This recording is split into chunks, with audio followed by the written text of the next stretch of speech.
Hey everyone, before we dive in, please hit that subscribe button to join my channel and stay updated with more stories like this one. Part 1, No Room at the Table. No place for you. It's a party for triumph, my sister declared. The family chuckled. Every seat was claimed. I'm Andrea Mitchell, 28, a biotech researcher in San Diego, working on Batten syndrome, a rare disease. I set down the wine, flashed a brittle smile, and slipped out before the dessert course. At home, I ordered pizza, eating solo on my couch. The quiet roared louder than cheers. Then the TV glowed blue. My face appeared on screen. Batten syndrome. Phase 2 success. NIH fast-tracked. A glimmer of hope where none existed. My voice echoed on air. I laughed, I cried. Grease smudged on the pizza box. Tears streaked my face. I didn't text anyone first. I waited for family. The phone stayed silent. Ever felt pushed aside by your own kin? Share how you handled it. They reserved a spot for pride, not progress. Part 2. The grind before the glory.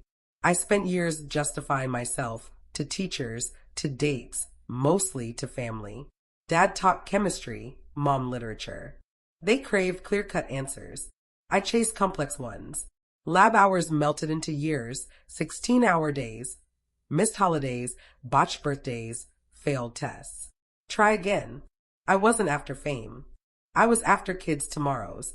Batten syndrome snatches futures young. Emma, my sister, called my drive an obsession, said I was too intense. She shone at gatherings, flawless photos, witty captions. I held the lens. Post-PhD, her jabs cut deeper. Fancy job, tiny lab projects. Still, I showed up for every play, every birthday, bearing gifts, carrying silence. 3 weeks ago, everything changed. Phase 2 results hit. Stabilization. Some progress.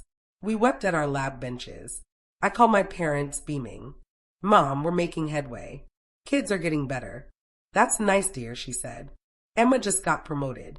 Senior marketing coordinator. My spark dimmed, not doused, just tucked away. 2 days later, Emma called. Family dinner Saturday, celebrating her promotion. I offered dessert, wine. She said, just come. I brought her favorite bottle anyway, because that's who I am. Saturday I pulled up. Warm light spilled onto fine china. Laughter leaked through windows. Inside, every seat was taken. Mine overlooked, as always. Where do I sit? I asked, still hopeful. Emma's eyes glinted with triumph. Grabbed the folding chair. Kitchen's fine. Dad looked away. Mom fussed with napkins. Silence stung. It's just a celebration, Emma said. Achievements people get. I carried my wine out, hunger trailing behind. I brought wine. They brought a script. Part 3. The night the news caught up. The folding chair sat in the kitchen, cold metal, low seat, lower respect. I held her favorite wine, its label catching the chandelier's glow. My face stayed composed. Where do I sit? I asked again, softly. Emma didn't flinch. Kitchen's fine. Folding chair. Her tone was honey, then iron. Dad stared at his glass.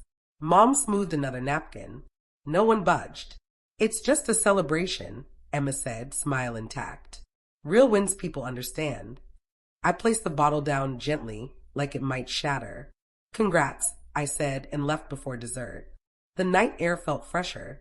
My heart didn't.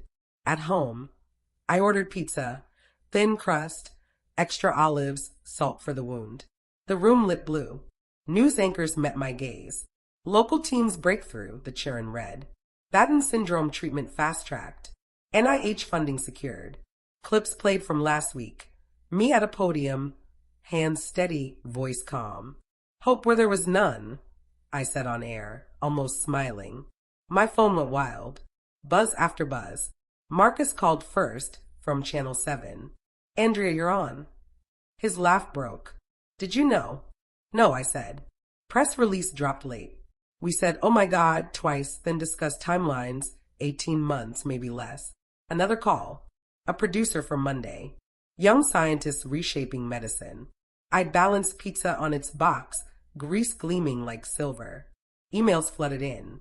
A mom from Portland, David, age 9. You gave us hope. A grandfather from Texas, Lucy, 7. Tears of joy tonight. Ashley, 16, newly bold. I'm applying to college. I wiped tears with a napkin. Olives rolled unnoticed. LinkedIn pinged. Twitter roared. Friends, professors, strangers, nurses, pediatricians, ICU staff, 25 years of work. Maybe I'd send kids home. I waited for family. Silence held firm. Dr. Sarah Kim called next. Your data's alive, she said. Consider combination therapy.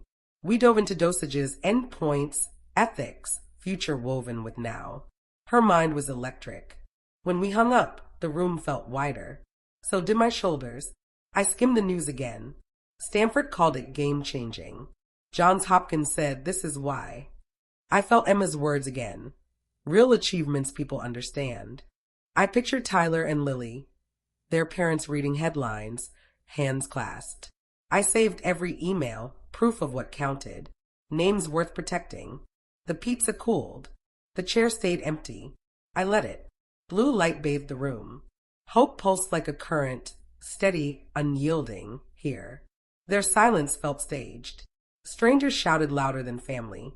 I chose the noise that heals, not the table that wounds. Part 4, when the world spoke up. Sunday blazed, then burned brighter. Studio lights erased doubt. CNN mic clipped on. Palm steady. Maria Santos smiled warmly, asked about kids, timelines, ethics. I answered like exhaling. My parents taught me service, I said on air. They taught me to care. The segment wrapped cleanly. The producer gave a thumbs up. I breathed out slowly. San Diego sparkled outside. My phone did too. Boston Children's called first. Trial site interest. Real beds. Real names. Then an AMA email. Keynote invite, October, Chicago. A 202 number rang. Senator Martinez's office. Testify on rare diseases, a calm voice said. Yes, I whispered, then louder yes. My hands finally trembled. Another call. Today show, tomorrow morning. I sank into a chair. Then a legend called. Francis Collins here, the voice said, warm. Proud of your work. We talk programs, paths, momentum. I scribbled, handwriting messy, heart firm. I checked texts again. Friends flooded in. Family was a blank sky. Afternoon stretched long. Sunlight spilled across my desk. My phone buzzed.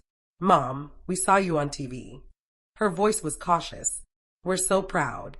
I let the words settle. They felt fresh. They felt late. About last night, I said, voice steady. You saw it happen. She paused too long. Emma was excited, she offered softly. You know her. I know you, I said. You stayed silent. That hurt. Dad mumbled something vague. Let's move on, Mom tried. Family is family. Family is action, I said not loud. Not silence. We ended courteously, not whole. Gaps don't mend themselves. Bridges need beams. An hour later, Emma called. Her voice was small, new. I owe you an apology, she said. A real one. I waited, quiet, letting the space breathe. I was jealous, she admitted. Always, really. You were the brilliant one, degrees, headlines. I hate saying this. I wanted one night. Her voice cracked. I made you small. The room held her truth, soft but solid. Your promotion matters, I said slowly. You didn't need to shrink me. I know, she whispered. I'm done with that. I'm sorry. Something loosened. Not everything, but enough to breathe. I sent her links, Baton Basics, trial timelines, Tyler's segment. She replied with hearts, then words, I'm proud. Evening fell softly. I opened my laptop.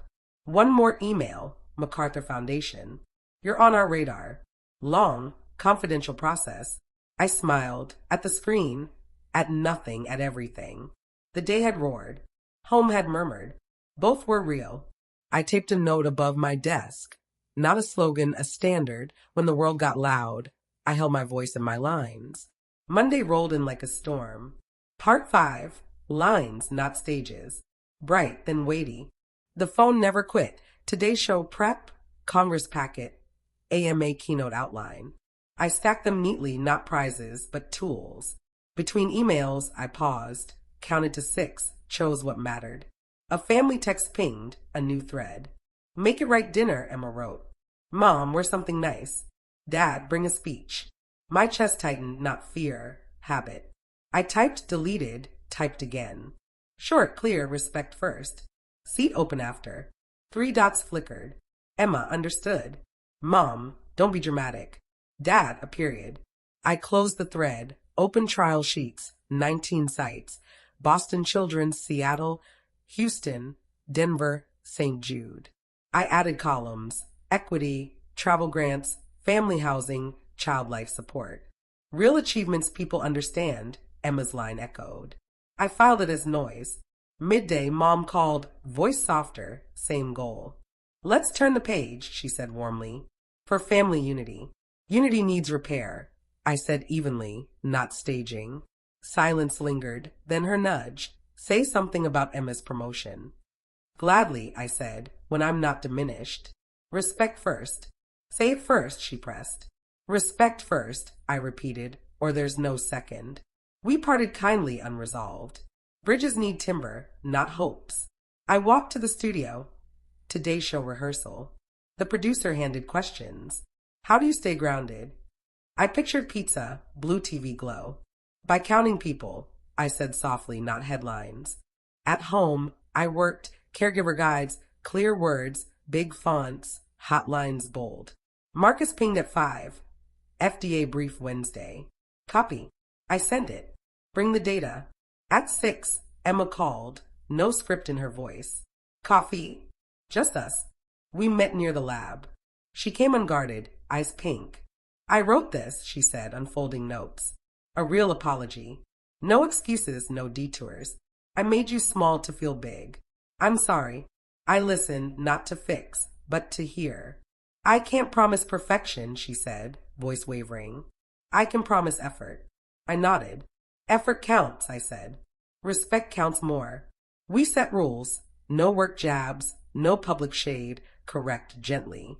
Deal, she said. We hugged like grown-ups, no audience. That night, an NIH email. Travel stipends approved. Families could exhale.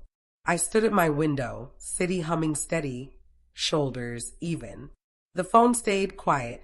Quiet felt earned, not hollow. I taped a note above the trial calendar. Not a seat, a cure. Not a show, a vow.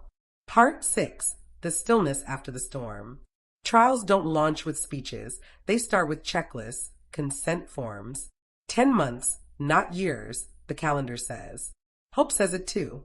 We locked in sites. Boston Children's, Seattle, Houston, St. Jude.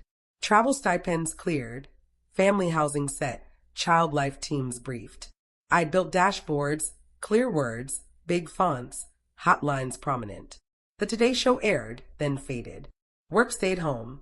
The blue note stood firm. Respect first. Seat open after.